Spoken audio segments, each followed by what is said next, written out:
Antes de nada, os quería poner un poco en situación de dónde viene este concepto del corporate compliance y este nuevo reto para el mundo de las empresas.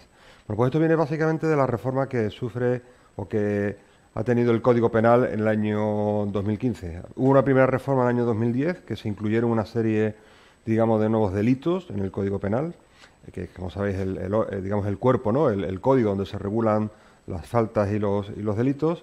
Y en el año 2015 se modifica nuevamente este Código Penal, incluyendo, digamos, una nueva visión que supone una manera para que las empresas puedan cumplir con estas, digamos, con esta normativa, que puedan evitar, digamos, lo que son las sanciones penales a partir, digamos, de un modelo de gestión, ¿de acuerdo? Es decir, es un poco el detonante del interés. Al final, en muchas ocasiones, todos los temas que tienen que ver con el mundo del derecho, pues se nos hacen un poquito espesos, ¿no? Como se suele decir, se nos hace un poquito de bola. Cuando se habla de que algo tiene relevancia penal, es decir, que alguien puede ir a la cárcel, en definitiva, por algo vinculado al mundo del derecho, es cuando parece que a todos se nos ponen un poco las antenas un poco más pendientes, ¿no? Y básicamente esta reforma, yo creo que sobre todo, más allá efectivamente del carácter sancionador, porque al final el derecho penal es, digamos, el derecho al que como última oportunidad acude el Estado para reprimir, digamos, ¿no?, aquellos comportamientos más graves. Sobre todo esta reforma, en tanto en cuanto le ha dado una visión muy vinculada al estilo, al modelo de gestión, algo a lo cual las empresas están muy habituadas, pues yo creo que lo que pretende sobre todo es generar una cultura de cumplimiento, una cultura, pero sobre todo que vaya más allá del cumplimiento de la ley, sobre todo meter una cultura de compliance, una cultura, digamos, de tratar de prevenir los ilícitos, ¿de acuerdo? Y ahora vamos a tratar de dilucidar, de profundizar en las diversas diferencias. Es decir, básicamente es tratar de dar una visión mucho más completa de las organizaciones, partiendo, como decía, del cumplimiento legal, pero yendo más allá, incluso entrando dentro del mundo, digamos, de la ética. Efectivamente, la reforma esta última, la reforma del 2015, que como decía, digamos, supone una continuación sobre la reforma del año 2010, regula responsabilidad penal de las personas jurídicas. Es decir, hasta la fecha, digamos que la responsabilidad penal es algo que solamente afectaba a las personas físicas, a las personas, para que nos entendamos. Un poco haciendo alguna especie de símil, pues digamos que a una empresa no se le puede meter entre rejas, ¿no?, para que nos entendamos. Eso los romanos lo decían con aquello de que societas non delinquere, es decir, las empresas no podían delinquir. Bueno, pues hoy por hoy las empresas sí pueden delinquir. No es que vayamos a meter una empresa dentro de una jaula o dentro de una cárcel, pero sí que la empresa, al igual que las personas físicas, pueden sufrir penas que, en el caso, por ejemplo, de la pena de muerte, que afortunadamente en nuestro país no existe, sí existe, por ejemplo, la pena, entre comillas, de muerte para una sociedad, como podría ser la disolución, ¿vale? Disolver una empresa básicamente es quitarla, digamos, eliminarla, ¿no? Es decir, quitarla de medio, para que nos entendamos. Bueno, las personas jurídicas ya pueden ser responsables conforme a la reforma del Código Penal, como pena principal. Antes se preveía como pena accesoria.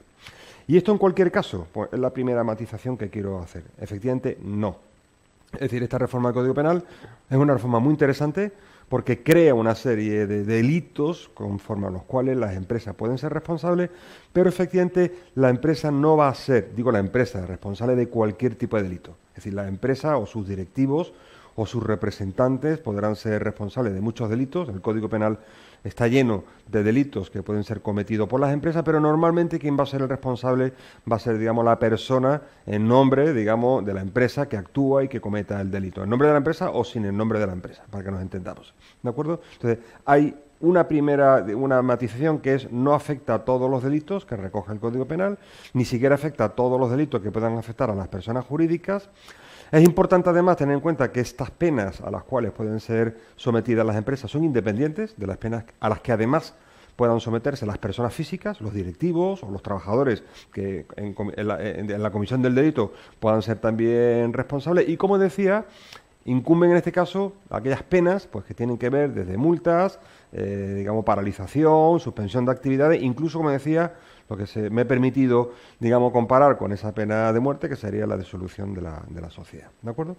La reforma del Código Penal, además, prevé incluso no solamente una serie de supuestos de atenuación de la pena, y luego los veremos de manera muy somera, sino también prevé, y es un poco la gran novedad, supuestos de exención. Es decir, define cuándo la empresa puede ser responsable, pero define también en qué supuestos la empresa podrá evitar ser responsable conforme a esos delitos. Ahí ves en la presentación, en esta transparencia, básicamente de qué delitos estamos tratando. Como decía, hay muchos delitos por los cuales una empresa puede verse involucrada en un procedimiento penal. Podemos hablar de delitos vinculados con lesiones o vinculados con accidentes de trabajo, con fallecimientos incluso. Sin embargo, vamos a ver que aquí no se trata de esto. Es decir, para que nos, por ejemplo, poniendo un ejemplo muy fácil, los delitos que tienen que ver con la seguridad y salud en el trabajo, con la prevención de riesgos laborales, no estarían dentro de los delitos que de manera, con números clausus, que de manera, digamos, muy concreta recoge el Código Penal. Hablamos de delitos que van... Sobre todo tienen delitos de carácter socioeconómico. Estamos hablando de estafas, estamos hablando de falsedades, estamos hablando de delitos relativos al mercado y a los consumidores, delitos informáticos. Hay muchas figuras que efectivamente pueden ser muy próximas al mundo, por ejemplo, del derecho del trabajo. Pero como veis ahí, estamos hablando de un grupo aproximadamente que ni siquiera llega a los 40 tipos delictuales, que son conforme a los cuales la empresa puede ser responsable. Bueno, ¿y qué es lo que hace el Código Penal? ¿Cuál es la principal novedad? Y sobre todo ese primer avance que quiero hacer en lo que se llama el modelo de compliance. Bueno, pues el Código Penal lo que dice es que cuando se dé un tipo de estos delitos, la empresa podrá eximirse, es decir, no es atenuarse, es mucho más, es incluso eliminar la posibilidad de ser autora del delito, cuando, dice la norma, los órganos de administración han adoptado y además han ejecutado con eficacia, antes de que se cometa el delito, modelos de organización y gestión que incluyan medidas de vigilancia y control idóneas para prevenir. Es decir, un primer apartado tiene que ver con medidas no solamente que se ejecuten, que se implementen, sino que sean eficaces precisamente para hacer una labor de prevención y de control, de monitorización de los comportamientos que consigan reducir de manera significativa este tipo de comisiones de delitos.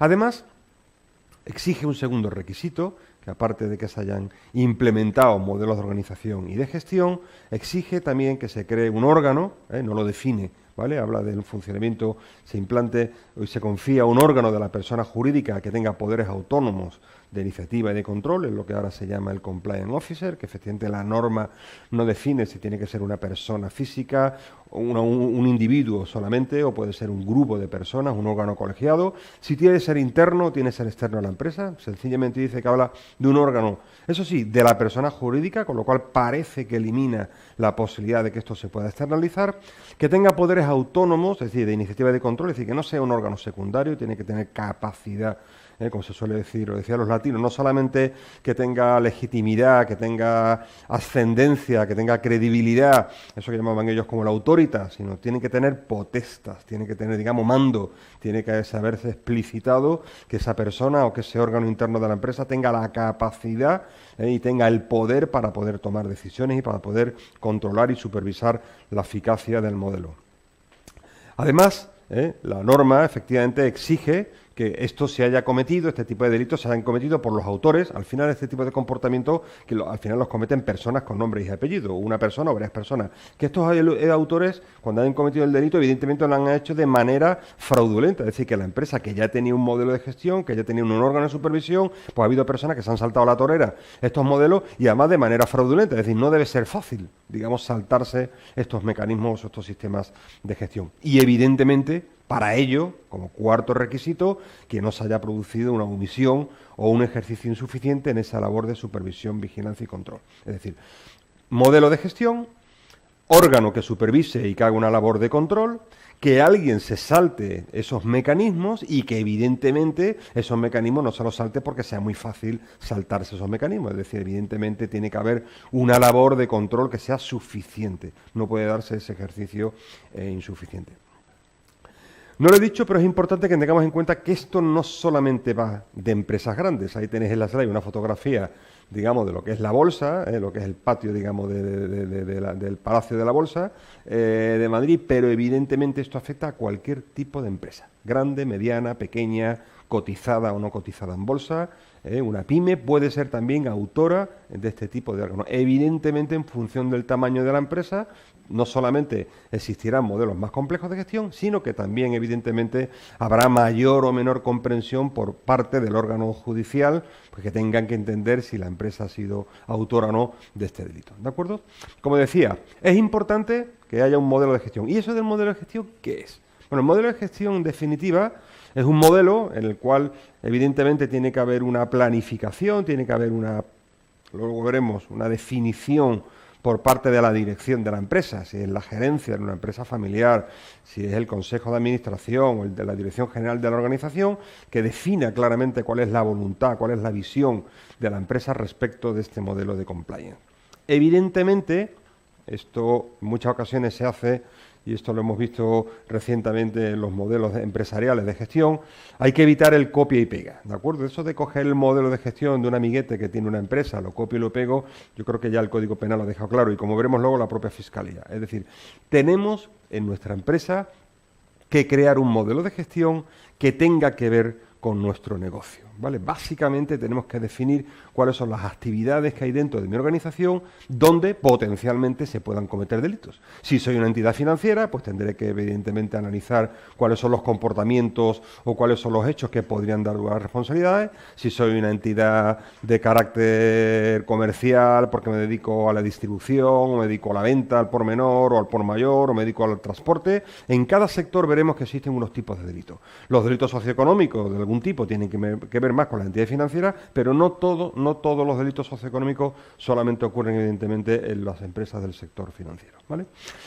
Aparte de definir un plan, que es un poco lo que recoge la visión de la dirección de la empresa sobre cómo debe ser ese modelo de compliance, la norma trata de bajar un poco al terreno, y de hecho lo que dice es que las empresas definan protocolos y procedimientos, incluso dicen que se defina cuál es el mecanismo, cuáles son los mecanismos en la toma de decisión y cómo se articula la conformación de la voluntad de la persona jurídica. Es decir, al final yo tengo que ver, uno, en mi organización, qué potenciales delitos se pueden cometer; dos, mediante los procedimientos, incluso diría yo, yendo a lo que es el desempeño de las personas, quiénes son las personas que potencialmente pueden tomar esas decisiones, cómo se conforma esa voluntad que potencialmente pueda dar lugar a adoptar decisiones que puedan ser constitutivas de delito, ¿vale? Requiere también que estos modelos, aparte de protocolos y procedimientos, tengan asignado una serie de recursos financieros adecuados, evidentemente, para poder llevar a la práctica, para poder implementar estas medidas, ¿de acuerdo? Para poder impedir la comisión de estos delitos. Y evidentemente estos procedimientos deben recoger los mecanismos para que obliguen a informar a ese órgano que hemos encargado, eso que hemos llamado Compliance Officer, ese órgano encargado de vigilar el funcionamiento y observancia del modelo, de los posibles riesgos y también de los posibles incumplimientos. Esto es una norma penal, pero esto es una norma penal muy novedosa. Y es muy novedosa porque en algunas ocasiones no solamente nos habla de conceptos que nos suenan en el mundo empresarial, porque tienen que ver con los modelos de gestión, en este caso con el compliance, sino también habla de cuestiones que tienen que ver incluso con el ámbito laboral. De hecho, exige que también se prevean sistemas disciplinarios que sancionen el incumplimiento. Digo usted, no solamente quiero que planifique, que procedimente, que me detalle cómo se toman las decisiones, e incluso que cuando algo ocurre alguien dé al botón de alarma para que se entere el compliance officer y tome una serie de medidas correctoras. Quiero, para que nos entendamos, que quien la haga la pague también. Es decir, usted tiene que definir un sistema disciplinario que de alguna manera disuada de este tipo de comportamiento, y como no podría ser, como en cualquier otro sistema de gestión, pues esto tiene que ser dinámico y evolutivo en el tiempo. Es decir, no podemos, igual que un director general de una organización o un consejo de administración no puede nombrar o no puede establecer, delegar esta función de supervisión y olvidarse de ella. Por eso decía que no se produzca, digamos, negligencia en ese control y dirección. También tiene que haber una verificación periódica de la eficacia del modelo. El modelo no sirve para siempre, el modelo tendrá que adaptarse, y seguro que a lo largo del tiempo, mediante las diversas auditorías, se verificará si el modelo tiene que mejorarse o no. ¿De acuerdo? ¿Y esto qué tiene que ver con el compliance? Bueno, pues esto tiene que ver básicamente porque, como decía, esta reforma del Código Penal, sobre todo, más allá de la sanción penal, que lo es, pretende generar cultura. Y pretende generar cultura a partir de un modelo, que es un poco lo que se ha puesto de moda y en lo que se trata de profundizar. Yo creo que hay que aprovechar esta reforma del Código Penal para que las organizaciones aprendamos a dar un pasito más allá de lo que es meramente el cumplimiento legal. Yo siempre comparo esto con la famosa pirámide de Maslow. Al final, Maslow, como sabráis, este era un psicólogo, un psiquiatra y jurista neoyorquino que definió básicamente una pirámide en la que teóricamente íbamos ascendiendo a las personas según íbamos cubriendo las necesidades básicas, ¿no? La primera era, evidentemente, tener el estómago lleno, tener las necesidades alimenticias satisfechas, luego las necesidades de ropa, las necesidades digamos, de supervivencia, y a partir de ahí vamos ascendiendo por esa pirámide hasta llegar, evidentemente, a, digamos, a necesidades mucho más altruistas, ¿no? Las empresas también pasamos por esta pirámide, ¿eh? Las empresas también nos podemos quedar solamente en el cumplimiento legal, es decir, que no nos ocurra nada que suponga una disolución de la organización, y poco a poco vamos ascendiendo mediante esa pirámide, digamos, obteniéndonos o planteándonos, digamos, objetivos, metas mucho más ambiciosas, que tienen que ver, evidentemente, con que las personas trabajen contentas, con la felicidad en el trabajo, con la implementación de sistemas y modelos de gestión de personas, de recursos humanos, y más allá de eso, evidentemente, algún día pues tratar de buscar eso que ahora se llama la responsabilidad social corporativa, que es incluso ese engagement, ese compromiso con la sociedad. En el camino, evidentemente, hay muchas etapas, y algunas tienen que ver con las, digamos, primeras subetapas del compliance. Y por eso, ¿qué se entiende por compliance? Bueno, básicamente el compliance es un modelo que va más allá del cumplimiento legal y que supone una serie de buenas prácticas y normas de comportamiento que aseguran que en un negocio se asegure la legalidad y la ética.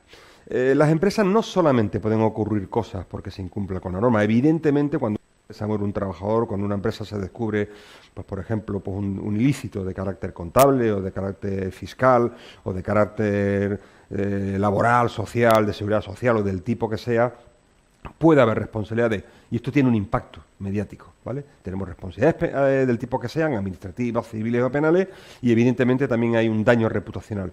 Pero hay ocasiones en las cuales la empresa, ni siquiera cometiendo ningún tipo de ilícito, puede tener, evidentemente, un daño reputacional. Hoy por hoy es muy fácil. Cualquier comentario, cualquier afirmación en una red social, cualquier declaración desafortunada, cualquier comportamiento que, aun no siendo ilícito, pueda entenderse que es contrario a la ética, un poco, ¿no? A la ética, que es algo evidentemente que en cada momento también se entiende de una manera, pues puede suponer un daño importantísimo para una sociedad, para una empresa, ese daño reputacional. Y de eso se trata, y de eso se encarga, digamos, el compliance. Es un poco ir más allá del cumplimiento de la ley y tratar de garantizar buenas prácticas, ¿de acuerdo?, que vayan, como decía, más allá del mero cumplimiento normativo. No es lo mismo el compliance, por ello, que la responsabilidad penal, ¿de acuerdo? Hoy por hoy vemos en muchos foros hablar de responsabilidad penal igual a compliance, y eso no es cierto. Es decir, el compliance va más allá de la responsabilidad penal. ¿Qué es lo que ocurre? Que afortunadamente, entre comillas, a esta reforma del Código Penal, parece que las organizaciones, parece que las empresas se están poniendo un poquito, si me permitís la expresión, las pilas en los temas de compliance. Pero el compliance es mucho más ambicioso que, evidentemente, evitar un delito por parte de una sociedad, por parte de una empresa. Como decía, no es solamente cumplir con los requisitos legales o con la normativa. El compliance, evidentemente, y sobre todo eso que se llama el corporate compliance, que es el compliance que afecta a toda la corporación, a la organización, repito, esto no solamente pensando en grandes corporaciones, afecta a cualquier empresa, digamos que tiene muchas variables. Al final, una empresa, como decía, puede ser responsable desde el punto de vista del incumplimiento legal, pero también desde otros puntos de vista, desde muchas ópticas. Esta reforma tiene que ver básicamente con lo que se llama la responsabilidad penal, pero cualquier empresa puede tener problemas con el ámbito financiero, puede tener que ver con cuestiones que tengan que ver con el gobierno corporativo, con cuestiones de carácter administrativo, incluso penal, vinculado al derecho, por ejemplo, de urbanismo y medio ambiente, que tienen que ver, y esto sí, con el meramente compliance, con lo que es el incumplimiento del código ético. Es importante, muchas empresas ya tenemos códigos éticos que van más allá del incumplimiento de la norma, o incluso de autorregulación. A veces las empresas nos ponemos estándares propios que van mucho más allá de la norma, y el incumplimiento de esos estándares propios supone un incumplimiento del compliance. Tiene que ver también, como decía, con cuestiones del derecho a la competencia, con el competition law, con el antitrust, como llaman los norteamericanos, con cuestiones de propiedad intelectual. Estas son ramas del derecho que crecientemente van generando nuevos ilícitos y nuevas responsabilidades, y por supuesto, donde sí es muy habitual encontrar ámbitos que tienen que ver con el compliance son en el ámbito de las relaciones laborales, con el mundo del derecho al trabajo y con el mundo de la prevención de riesgos laborales, porque además este es un área que comparte no solamente lo que se llama el compliance, sino también afecta al mundo de la responsabilidad social corporativa y que tiene que ver con amplios ámbitos de la responsabilidad. Como decía, el compliance no tiene que ver tampoco con la responsabilidad social corporativa. La RSC es una visión de la empresa, de esa responsabilidad a mitad de camino entre el cumplimiento legal y entre la ética, que sobre todo va más allá de la esfera de la empresa y busca sobre todo ese engagement, ese compromiso con la sociedad. Al final lo que nos damos cuenta es de que ni todo el compliance es RSC, ni todo el RSC es compliance, porque de hecho cuando vemos un poco el modelo de RSC normalmente, que es una manera de dirigir empresas, basando sobre todo en ese impacto que pueda tener no solamente en lo que tradicionalmente son los más interesados, que son los shareholders, ¿no? El que se juega en definitiva el capital, sino que tiene que ver con todo lo que se llaman ahora los stakeholders, que son empleados, accionistas, cualquier tipo de órgano, institución o interesado, sindicatos, entidades financieras, la sociedad con carácter general, medios de comunicación, etcétera. Pero eso sí, se focaliza normalmente la RSC en una serie de ámbitos muy concretos. Como veis ahí no se focaliza en todos los ámbitos que afectan a la organización. Tiene que ver sobre todo con códigos de comportamiento vinculados a los recursos, a los derechos humanos, a las políticas, por eso le decía, del trabajo y del empleo, al mundo de las relaciones laborales, al entorno de la salud, a cuestiones medioambientales, a temas de fraude, corrupción y a los intereses de los consumidores. ¿De acuerdo? Y estos modelos de gestión, ¿por qué decía que son novedosos? Pues básicamente porque el Código Penal, por primera vez, digamos en su historia, incluye terminología que nos suena. Y además nos suena a la ISO 9001, a la ISO 14001, a los modelos OSAS, nos suena a los modelos de gestión, que se han demostrado que son los modelos que garantizan la implementación de las políticas, porque las políticas, está bien que se queden en la letra de la ley, y hemos tenido ejemplos recientemente en nuestros modelos. De hecho, en nuestra normativa en España, por ejemplo, tenemos varios ejemplos. Tenemos ejemplos en el caso de la igualdad. Hasta que no llega la ley de igualdad, la ley orgánica del año 2007, no nos damos cuenta, porque lo dice la ley, que el derecho de igualdad que se recoge en la Constitución en el año 78 no era un derecho real, no era un derecho eficaz, no era un derecho implementado en las empresas. Hacía falta un plan de igualdad, que no es una norma laboral, es una norma transversal. Pero lo que pretende la ley de igualdad a través de la implementación de los planes de igualdad es integrar y es que se cumpla los, digamos, deseos del legislador constituyente de que la igualdad sea eficaz. Bueno, pues algo parecido ocurre cuando el legislador, en este caso penal, el que legisla y modifica el Código Penal en los años 2010 y 2015, pretende que esto no se quede en la letra de la ley. Esto de que las empresas sean responsables y traten de prevenir los ilícitos penales, lo hace, por eso decía, con la novedad de incluir terminología de sistema de gestión. Y eso se hace a través, como decía, de sistemas de gestión como instrumentos de aseguramiento del compliance. Mediante un sistema que evidentemente haga una primera identificación de cuáles son las áreas de riesgo, las áreas de peligros, definamos una política, una visión de la dirección de la empresa. Luego veremos eso que se llama el the tone of the top, es decir, cómo siente la dirección de la empresa esto del compliance, y a partir de ahí se haga una evaluación de riesgos, se haga una identificación de esos riesgos, se evalúen en función de la probabilidad, en función de la severidad. Hay muchas metodologías para poder definir esos riesgos, definiendo, como decía, medidas con procedimientos, con procesos, con sistemas que garanticen o que delimiten cómo se conforma, digamos, la voluntad de la organización, con medidas que también monitoricen y controlen ese sistema, digamos, sistemas de audit, sistemas de auditoría, y a partir de ahí, evidentemente, con un modelo que garantice que esas cosas que se han identificado que no funcionan bien, pues se pueden mejorar. Con planes de acción, es el famoso ciclo de Deming, de Plan, Do, Check, Act, que es planifica, ejecuta, chequea y implanta medidas de mejora. ¿De acuerdo? Podemos utilizar cualquier sistema. De hecho, ya existen sistemas de compliance, de gestión del compliance. Tenéis un modelo que es el modelo ISO 19600, que ya se está, evidentemente hay países, estamos hablando sobre todo países del entorno anglosajón, donde hay modelos muy desarrollados, sobre todo con normativa incluso muy específica, con normas de todo tipo, donde han estandarizado en diversos, digamos, sectores, sector farmacéutico, el sector bancario, por ejemplo, el sector de entidades financieras, modelos de gestión totalmente adaptados a ese sector. ¿De acuerdo? Aquí tenemos un modelo genérico, que es un modelo de la ISO 19600, que es el modelo de gestión del compliance. Pero también hay otros modelos, ahí pongo muchas referencias, ¿vale? Hay algunas, como decía, con un marcado carácter nacional, en el caso de la Bribery Act del Reino Unido, o la normativa en materia de gestión de anti-bribery. Está la ISO 37001, que se acaba además de aprobar una nueva edición, y como decía, algunos Modelos locales, como es el modelo de gestión de riesgos, que no es evidentemente esto de lo que estamos hablando, pero que nos puede servir para la identificación de los riesgos, para su valoración, como una parte importante de la implementación del sistema de gestión. Como vemos, hay normas también en materia de anti-corruption, de Bravery and Corruption, como es el caso de la FCPAI de norteamericana, o el caso del modelo alemán de auditoría de compliance, que es una norma IDV, la PS 980. Como vemos, hay muchos sitios de donde poder coger, de donde poder copiar, digo copiar el modelo, no copiemos los contenidos, porque como decía y como veremos luego, la propia Fiscalía ha dicho que eso no sirve absolutamente para nada. Es importante las políticas de empresa, evidentemente. Si no hay una apuesta por parte de la dirección, no hay modelo de compliance, no hay voluntad y es imposible que nos podamos eximir de la comisión de un delito. Es importante, a veces incluso, en empresas grandes, en las que a lo mejor tengamos muchas políticas.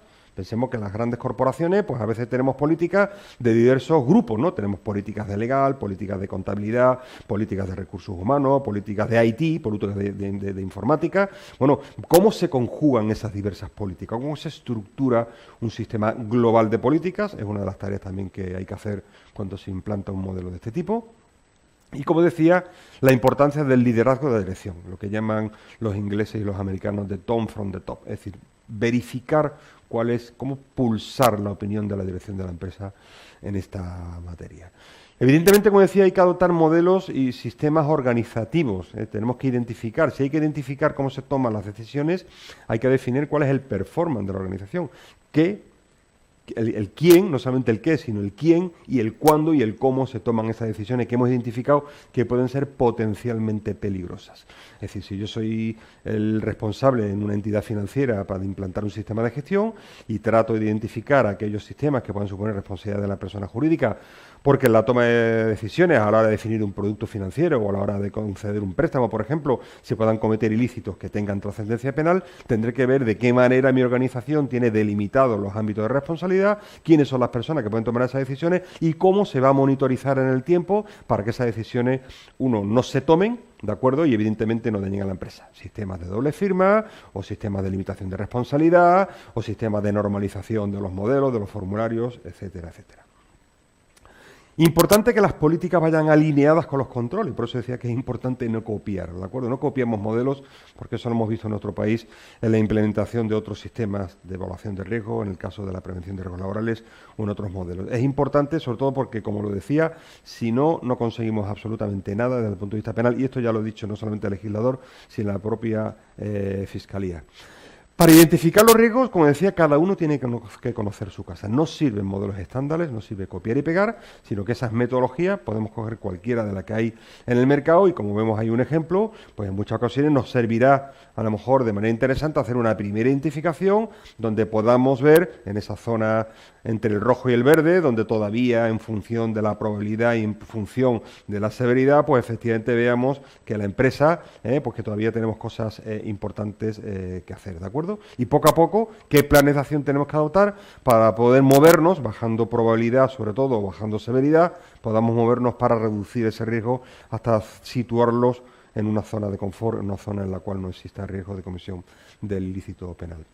¿De acuerdo? Como decía, importancia de los controles del cumplimiento, importancia de que vayan vinculados también con las políticas, ¿no? Si no se existe esta alineación, difícilmente podremos tener un sistema de gestión. Importancia, aparte de las políticas, de los procesos y de los sistemas de control, el capítulo de la formación, ¿vale? Yo antes he hablado, por ejemplo, de los modelos, de los planes de igualdad en las empresas que no tienen nada que ver con esto. Los planes de igualdad, una de las aportaciones que hacen precisamente en la implementación precisamente es apostar también sobre la capacitación de las personas. Tendremos que hacer una labor importante a la hora de implementar estos planes de compliance, en la labor de divulgación, ¿vale? La labor cultural, y la cultura en las empresas solamente se puede hacer de una manera: a través de la formación, a través de la información y a través de la formación. Las acciones formativas, pero ambas acciones formativas en las cuales tendremos que involucrar a todas las partes de la empresa. Tendremos que definir grupos de trabajo en los cuales las diversas áreas de la organización se vean comprometidas, porque esa es la garantía, precisamente, de que todos compren, si me permitís la expresión, este modelo de cultura que apuesta por el cumplimiento, que apuesta por la ética, que apuesta por el compliance. ¿De acuerdo? Y por eso, ese capítulo también nos permitirá monitorizarlo, ¿de acuerdo? Es importante tener, y ya cada uno podrá hacerlo, no voy a explicar nada sobre los cuadros de mando, dependiendo del tipo, evidentemente, de riesgo, dependiendo del tipo de ilícito, podremos monitorizar e implementar un cuadro de mando, y aquí traigo un poco a la luz los modelos de los Balance Scorecard, que son los modelos de cuadros de mando. En este caso, a lo mejor lo que tenemos que hacer es traerlo una parte de cada cuadro de mando. Hoy por hoy, normalmente en las organizaciones existen diversos cuadros de mando. Los más tradicionales y antiguos y más conocidos, y también los más desarrollados, son los cuadros de mando financieros, pero hay cuadros de mando de recursos humanos, hay cuadros de mando de legal. Bueno, estos cuadros de mando nos sirven también para monitorizar qué ratio de litigios tengo, qué ratio, por ejemplo, de denuncias, qué ratio de... Pero no solamente las denuncias externas, ahora hablaremos de los modelos de denuncias internas, ¿no? Cuál es el ratio, por ejemplo, digamos, de incidentes que podamos tener en algún tipo de áreas de la compañía que todavía no son litigios, pero puedan algún día convertirse. Al final es una cuestión también de probabilidad. Y como decía, importancia de los protocolos de comunicación, ¿de acuerdo? Es muy importante que en las medidas de prevención se prevea cómo comunicar, cuándo, porque como casi siempre ocurre, no solamente nos tenemos que enterar desde el órgano de supervisión, sino es importante que cualquier persona en la organización, muchas veces se identifican comportamientos, por ejemplo, comportamientos contrarios a la competencia, comportamientos contrarios a temas de data protection, temas de protección de datos, o temas de igualdad, por ejemplo, o temas de accidentes de trabajo, o temas de fraude, de soborno, de corrupción. Muchos de estos se identifican en ocasiones desde los niveles más bajos de la organización, y por eso hay que definir sistemas de comunicación, ¿de acuerdo? Como veremos luego, lo que se llaman los sistemas, los whistleblowing, que son sistemas en los cuales, garantizando el anonimato, las personas puedan denunciar también comportamientos que se entiendan contrarios a ese código ético, a ese código de compliance, ¿de acuerdo? Como decía, hay que identificar esa cadena de reporte, ¿de acuerdo? Porque evidentemente hay que ascender el reporte a ese órgano de supervisión y, como decía, hay que implementar un sistema para la gestión de las denuncias, sistemas que tienen que ser evidentemente anónimos para que tengan éxito y, sobre todo, definir bien quiénes son los órganos receptores de estas denuncias, ¿de acuerdo? El Código Penal, como decía, es muy novedoso porque habla también de los sistemas disciplinarios. Yo aquí quiero traer dos reflexiones, porque es verdad que esto tiene que y toca directamente al mundo de las relaciones laborales, pero sí quiero hacer dos apreciaciones. En primer lugar, hoy por hoy, es verdad que hay sentencias, además, que establecen la obligación de los trabajadores, dentro del deber de buena fe contractual, de denunciar, identificar y de comunicar aquellos comportamientos que puedan ser contrarios a la normativa, y eso es así. Y hay sentencias que incluso han declarado procedente el despido de un trabajador que ha ocultado información cuando sabía que ese comportamiento que él ha ocultado, no suyo, sino de un tercero, por ejemplo, era ilícito y podía generar daños a la empresa. Pero ojo con esto, porque para establecer un código disciplinario no solamente hace falta que exista un comportamiento ilícito que pueda derivar en un despido, en un apercibimiento o la medida que sea, sino tiene que existir evidentemente una tipicidad. Ese comportamiento tiene que estar descrito, el ilícito, ¿de acuerdo?, ocultar la información, y la sanción correspondiente, apercibimiento, suspensión de empleo y sueldo o incluso despido, en evidentemente el cuerpo normativo donde normalmente se regula esto, que son los convenios colectivos, ¿de acuerdo? Los convenios colectivos, y además, adicionalmente, teniendo conocimiento para ello, dentro del derecho de consulta-participación, la representación legal de los trabajadores. Es decir, si tomamos una medida disciplinaria amparándonos en lo ilícito del comportamiento, en lo reprochable del comportamiento, pero no lo tenemos recogido en un convenio colectivo y además no se ha consultado a la representación de los trabajadores, evidentemente ese despido será declarado nulo. Con lo cual, una parte importante del trabajo en la implementación de estos sistemas de gestión tendrá que ver, uno, con someter a la consulta de participación de la representación legal de los trabajadores la implementación de un código disciplinario, y dos, implementarlo en nuestro convenio colectivo. Convenio colectivo de empresa o convenio colectivo sectorial, normalmente va a tener que ser un convenio colectivo de empresa. Bueno, ¿y qué pasa si no tengo un convenio colectivo de empresa? Bueno, hay medidas también alternativas. Podemos identificar, podemos comunicar, podemos informar de las políticas de la empresa al comienzo de la relación laboral. Cuando un trabajador se incorpora a la empresa, normalmente se le comunica, se le informa por escrito, no solamente de su contrato de trabajo, de sus condiciones salariales, de su horario, de su jornada, de su salario, sino también normalmente se le hace firmar, se le hace suscribir las políticas de la empresa. Por ejemplo, las políticas en materia del uso del correo electrónico, del acceso a Internet, o políticas en materia de uso de bienes de la empresa, del coche de empresa, de los ordenadores, de los smartphones, por ejemplo. Bueno, pues es un buen momento para identificar y para comunicarle que existe una política en materia de compliance y que el incumplimiento de esta política de compliance podrá suponer tales sanciones. Es una medida paralela, alternativa a la existencia de un convenio colectivo, ¿vale? Y ya un poco ya para ir finalizando, estos modelos de compliance no tienen que ver con los modelos de gobierno corporativo, ¿de acuerdo? Los modelos de gobierno corporativo, seguramente lo conoceréis, son modelos que tienen que ver con las sociedades cotizadas. Son modelos en los cuales nos hemos encontrado con comisiones que han definido, comisiones de expertos que han definido, digamos, manuales de buenas prácticas, si podemos llamarlo de alguna manera, la Comisión Caldama, la Comisión Olivenza, por ejemplo, donde nuestra ley de sociedades de capital también recoge medidas en esta materia y donde hemos tenido además un último modelo, digamos, aprobado por la Comisión Nacional de Mercado de Valores en febrero del año 2015, que como decía son normas de buen gobierno, de gobierno corporativo, que son solamente aplicables a sociedades cotizadas, sociedades que coticen en bolsa, ¿de acuerdo? Dentro de las cuales algunas pueden ser, digamos, utilizables, ¿no? Algunas de estas buenas prácticas se pueden utilizar en modelo compliance, pero como decía, no agotan porque solamente afectan a un colectivo de empresas. He hablado antes del modelo de organización y he hablado de esa figura que ahora se llama el Compliance Officer, llamémosle de cualquier manera. Las últimas encuestas que he visto yo, los últimos estudios, básicamente lo que identifican es que todavía pocas empresas tienen identificado este órgano. Tiene que ser un órgano, como decía, que tenga ascendencia, que tenga además poder, no solamente en credibilidad, sino también en poder, digamos, comunicado, en poder de hecho y de derecho, digamos, que tenga eso que se llama la potestas, ¿de acuerdo? Y ese órgano puede ser individual o puede ser colegiado. Normalmente podemos tener a una persona a un nivel alto, evidentemente tiene que formar parte como mínimo del comité de dirección, sino del consejo de administración, ¿de acuerdo? Para poder, digamos, dirigir, monitorizar y responsabilizarse de manera delegada, evidentemente, de esta responsabilidad del control y vigilancia, ¿vale? A través de los diversos órganos. Esa figura, como decía, se puede utilizar de manera colegiada. Esta persona puede, de alguna manera, dirigir a su vez a un órgano. Normalmente en este tipo de órganos de compliance, según las encuestas que se han hecho en las empresas que ya tienen implementado, normalmente aglutinan las áreas más típicamente vinculadas a los modelos de compliance y a las áreas de riesgo. Evidentemente la dirección de la asesoría jurídica, la dirección financiera, la dirección de recursos humanos, la dirección de auditoría interna, porque al final son un poco las partes más interesadas y las que tienen un mayor protagonismo en este tipo de medidas. Para finalizar, ¿por dónde empezamos? Bueno, cada uno, como se suele decir, por donde pueda, ¿no? Hay empresas que ya tienen un trabajo hecho.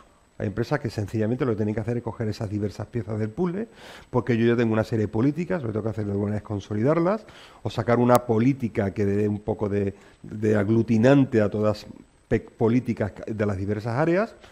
Esas empresas a lo mejor incluso ya tienen definido el performance, los manuales de desempeño, con lo cual eso de la formación de la voluntad ya lo tienen bastante avanzado. Hay que rematar, evidentemente. Puede que incluso tenga un catálogo disciplinario avanzado. Cada uno que empiece un poco por donde pueda, que en definitiva es por donde le permita lo que ya tenga hecho. Lo que sí es importante, como decía, hay que empezar por mirarnos, y aquí sí, mirarnos el ombligo. Mirar cuál es nuestra actividad, mirar con nuestra empresa, mirar con nuestro núcleo duro de actividad, y en función de mi actividad, y en función probablemente del histórico también, a lo mejor preguntando al director jurídico, nos va a decir en los últimos 10 años cuántas demandas hemos tenido y qué tipología de demanda. Pues a partir de ahí vamos a ver efectivamente cuál es nuestra litigiosidad. Demandas, querellas, denuncias, cualquier tipo de acción que contra la organización alguien, empresa o particular, haya tomado, ya nos hace una buena fotografía de cuáles son los potenciales áreas de riesgo. Miremos a los competidores también, empresas de nuestro sector que hayan tenido problemas. A lo mejor nunca hemos tenido un problema en materia de competencia, pero es verdad que a veces algún competidor lo puede haber tenido. O en materia de protección de datos, en materia de daño reputacional. Pensemos en eso para saber por dónde empezar. Y evidentemente el modelo hay que documentarlo. Hoy en día, afortunadamente, la informática nos ayuda. La informática nos permite ya no solamente firmar de manera digital o electrónica un contrato, también nos permite tener modelos de gestión subidos a plataformas donde sea mucho más fácil reportar, donde sea mucho más diseñar, donde sea mucho más monitorizar. Yo invitaría, sobre todo si se puede utilizar un sistema informático, mejor que utilizar los tradicionales sistemas de gestión de documental, que hay que estar continuamente sacando fichas, firmando fichas y cambiando registros año tras año. Ya para finalizar, aunque ya lo he citado de alguna manera, deciros que este año, este 2016, hemos tenido una primera circular de la Fiscalía General del Estado precisamente sobre esta reforma y donde dice básicamente de qué manera la Fiscalía, que sabéis que es la parte que acusa, la acusación pública en la materia, en el seguimiento de estos delitos, digamos que cómo va a entender este Código Penal y estas medidas, estos eximentes. Pues básicamente lo que va a decir es que estos modelos van a tener que ser claros, precisos, eficaces. Ese control invigilando tiene que garantizar la eficacia, no puede haber un negligente seguimiento de estos delitos, adecuados, y eso por eso decía que ojo con lo de copiar y pegar, idóneos, constar por escrito no quiere decir que esté en papel, puede estar en fichero informático, y estar perfectamente adaptados a la organización. Es decir, por eso decía, tiene que ver con nosotros, cuando el fiscal o cuando el juez o cuando el denunciante quiera sacarle punta o algún pero a nuestro sistema de gestión, que cuando esté leyéndolo diga, efectivamente, este sistema está adaptado, se ha hecho por esta empresa para esta empresa. No ha copiado un modelo que se ha encontrado en Internet, que lo ha bajado y que ha copiado y ha cambiado el nombre de la empresa y poco más, ¿de acuerdo? Y que se adapte a esos concretos riesgos penales que me afectan, como he explicado antes, ¿de acuerdo? Evidentemente, estos modelos no pretenden solo evitar la sanción penal, sino que pretenden promover una auténtica cultura de la ética empresarial y del compliance. Y, evidentemente, como sistemas de gestión, pues pronto surgirán modelos certificables. Seguro que de aquí a meses, de aquí a poco tiempo, nos encontraremos no solamente normas ISO, sino modelos de compliance con los cuales, al final es verdad que hay un componente que tiene que ver, como decía, con esos stakeholders, con agentes, con interesados externos a nuestra organización, y seguro que nos interesa como empresa mostrarnos ante la sociedad como una empresa cumplidora, como una empresa responsable, y probablemente el tener algún tipo de certificación, algún tipo de sello que lo demuestre, igual que existen los distintivos de igualdad, igual que existen los sistemas ISO 9001 en materia de calidad, o los 14001 en materia de medio ambiente, o los modelos OSAS en materia de prevención de riesgos laborales. Seguro que surgirán modelos certificables, pero la Fiscalía dice, ojo, porque el tener una certificación expedida por una empresa, por una corporación o por una asociación o entidad evaluadora y certificadora puede ser un elemento que se tenga en cuenta, pero que en modo alguno acreditan la eficacia del programa. Sirven, pero no son evidentemente exhaustivos, ¿de acuerdo? Evidentemente también es importante lo que haga la empresa una vez que se ha identificado el delito, ¿vale? Y eso se puede tener en cuenta a efectos de atenuante, no a efectos de eximente. El propio código lo define, ¿de acuerdo? Cuando se toman medidas, no es lo mismo que no, aparte de no haber podido evitar la comisión del delito, pues evidentemente si encima te cruzas de brazos, si encima te pones un poco de perfil, por las razones que sea, porque no quieres señalar, porque no quieres sancionar, pues eso evidentemente no solamente no exime, sino que ni siquiera podemos tener una atenuante. El Código Penal lo define y es importante este tipo de medidas, ¿de acuerdo? Con lo cual, importante la diferencia del compliance con el ARSC, la diferencia con el buen gobierno y sobre todo, como decía, tiene mucho que ver con las personas. Ojo, porque el Código Penal nos habla de compliance, pero nos habla sobre todo de definir los comportamientos. Siempre detrás de un ilícito penal hay un comportamiento. La sociedad no toma decisiones por sí misma. Siempre hay algún directivo, algún manager o algún trabajador, algún mando intermedio que toma una decisión. Esto es importante que lo tengamos en cuenta.